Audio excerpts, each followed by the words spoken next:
भगवान श्री कृष्ण और राजा मोरध्वज की कहानी। पौराणिक कथा के अनुसार महाभारत के युद्ध के बाद अर्जुन को यह अभिमान हो गया था कि मैं ही भगवान श्री कृष्ण का परम भक्त और मित्र हूँ। इस कारण अर्जुन ने श्री कृष्ण से पूछा कि हे केशव, क्या तीनों लोकों में मुझसे भी बढ़कर कोई आपका परम भक्त है? तब भगवान श्री कृष्ण ने कहा कि हे अर्जुन, चलो आज हम इस बात की भी परीक्षा करते हैं। ऐसा कहकर श्री कृष्ण और अर्जुन ने ब्राह्मण का वेश धारण किया और यमराज का एक माया का सींग साथ में लिया और घूमते हुए राजा मोरध्वज की नगरी में पहुंच गए। राजा मोरध्वज के राजमहल के अंदर चले गए। दोनों ब्राह्मणों को आता देखकर राजा मोरध्वज ब्राह्मणों का स्वागत करने के लिए स्वयं द्वार तक आए।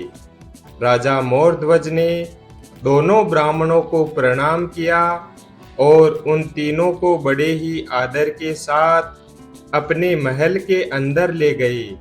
राजा मोरध्वज हाथ जोड़कर प्रार्थना करने लगे कि हे ब्राह्मण देवताओं, अहो भाग्य मेरा जो मेरे द्वार पर आप पधारे। अब आप कृपा करके मुझे बताइए कि मैं आपकी क्या सेवा कर सकता हूँ।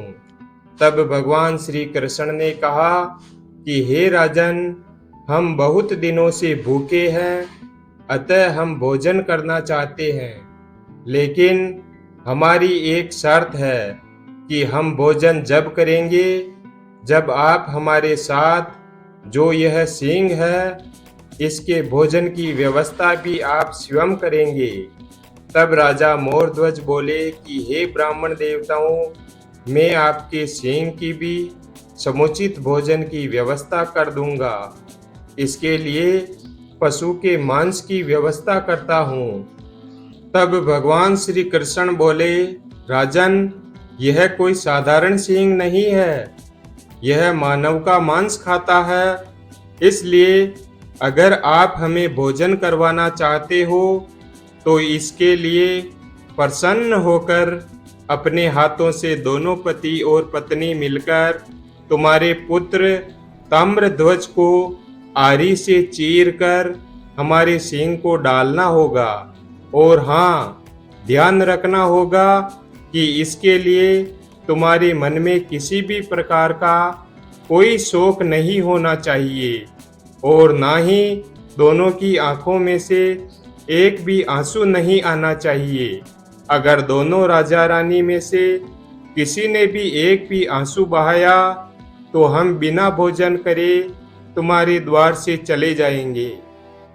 तब राजा मोरध्वज हाथ जोड़कर कहने लगे, हे ब्राह्मण देवता, मुझे आपकी शर्त मंजूर है। मैं और मेरी रानी पद्मावती दोनों अपने पुत्र को चीरकर तुम्हारे सींग को डालेंगे, लेकिन आपको हमारे द्वार से बिना भोजन किए नहीं लौटने देंगे। तब राजा ने अपनी पत्नी पद्मावती को सारी बात कह सुनाई और उसी समय उनका 13 वर्ष का पुत्र ताम्रध्वज भी वहां आ गया। राजा मोरध्वज और रानी पद्मावती ने अपने पुत्र को गले से लगाया और कहा कि बेटा, आज हमारे प्राण की रक्षा के लिए तुम्हें बलिदान देना होगा। राजकुमार ताम्रध्वज मुस्कुराता हुआ बोला, पिताश्री, यह मेरा अहोभाग्य है कि आज मैं आपके प्राण की रक्षा के लिए काम आ सकूंगा, क्योंकि पिता के रक्त से ही पुत्र का जन्म होता है और वह पुत्र बड़ा भाग्यशाली है जो अपने पिता के काम आ सके। ऐसा जब ताम्रध्वज ने अपने पिता से कहा, तब राजा मोरध्वज कहने लगे, हम धन्य हैं कि हमें तुम्हारे जैसे पुत्र का जन्म हुआ।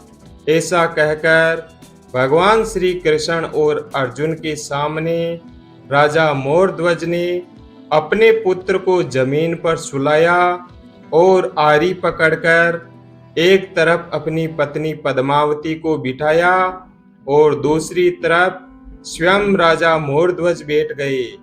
आरी पकड़कर दोनों राजा और रानी अपने पुत्र ताम्रध्वज को चीरने लगे।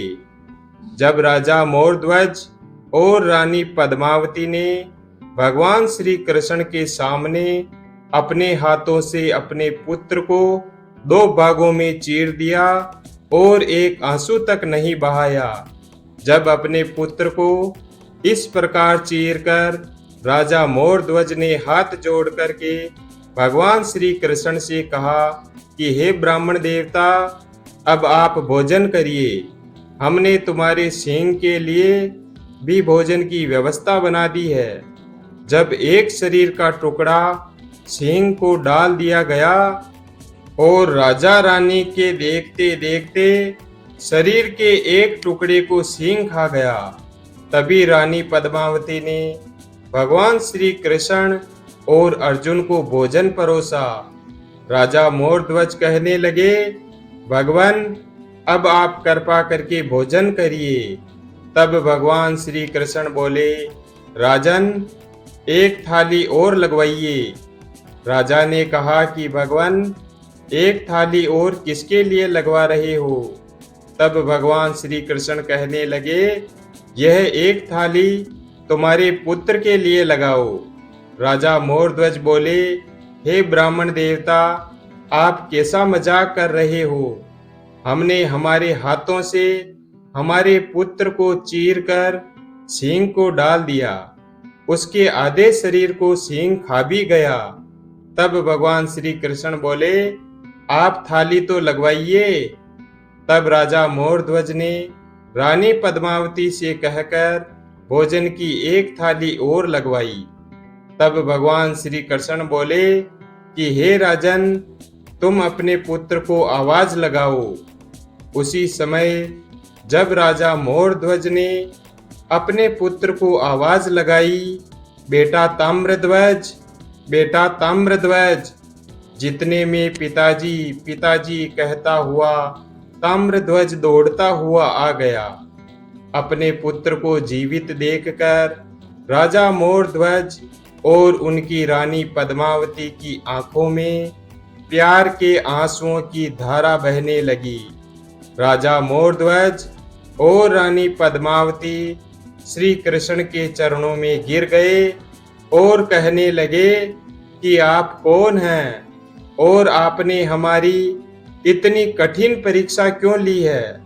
इतने में भगवान श्री कृष्ण और अर्जुन अपने वास्तविक रूप में प्रकट हो जाते हैं।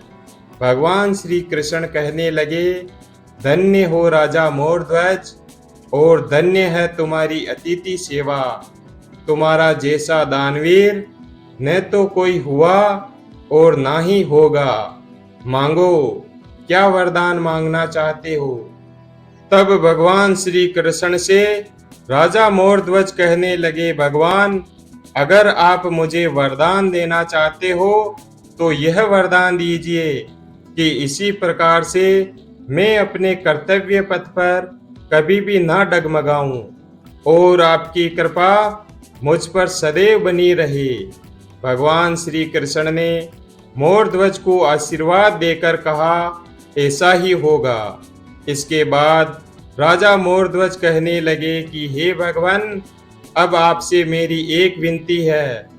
मेरी तो आपने ऐसी कठोर परीक्षा ले ली, लेकिन भविष्य में कभी ऐसी कठोर परीक्षा किसी की भी मत लेना, क्योंकि अगर आपने इतनी कठोर परीक्षा किसी की ली तो लोगों के मन से ईश्वर की आस्था ही समाप्त हो जाएगी।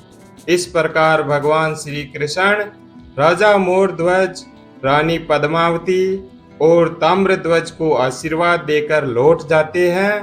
तब अर्जुन भगवान श्री कृष्ण के चरणों में गिरकर कहने लगा, भगवान, धन्य हैं आप और धन्य हैं आपके भक्त। मैं तो आपके भक्तों में मात्र एक तुच्छ भक्त हूँ, जिसमें मैंने इतना अभिमान कर लिया था कि मैं ही आपका सर्वोत्तम भक्त हूँ। तब भगवान श्री कृष्ण कहने लगे, हे अर्जुन, जो अभिमानी पुरुष है वो मेरा कभी नहीं हो सकता, क्योंकि मेरे भक्त तो वो है जो बहुत बड़े दयालु होते हैं और दुखियों की सेवा करते हैं। वीडियो अगर पसंद आया हो तो वीडियो को लाइक और चैनल को सब्सक्राइब करें और अपने दोस्तों के साथ शेयर करें। धन्यवाद। और कमेंट बॉक्स में जय श्री कृष्णा अवश्य लिखें।